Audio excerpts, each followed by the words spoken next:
Mix by Freedom Recording Studio, Patna.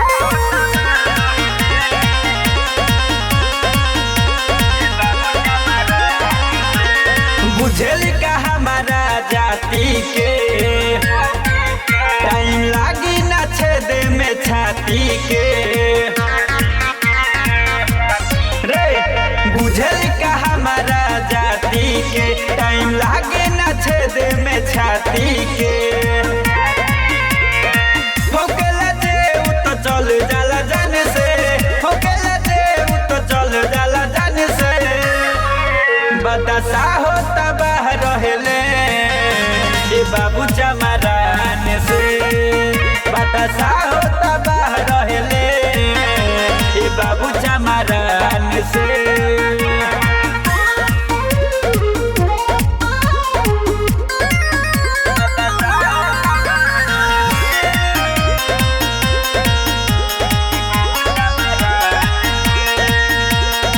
बाटे न कमी सुन धन या कन के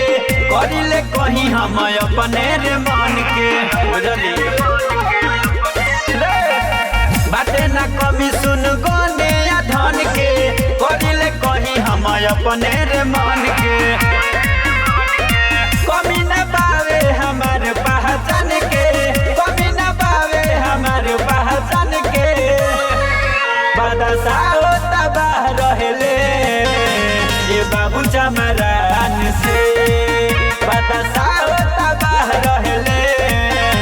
ये बाबू चमरान से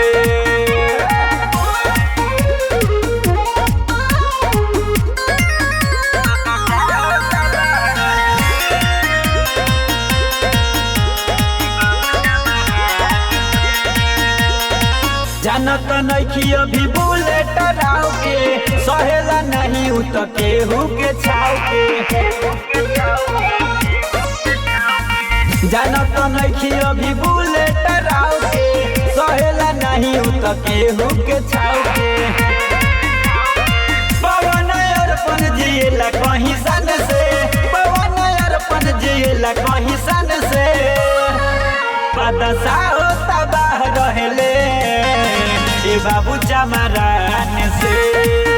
बदसा होता बाहर रहेले ये बाबू चमरान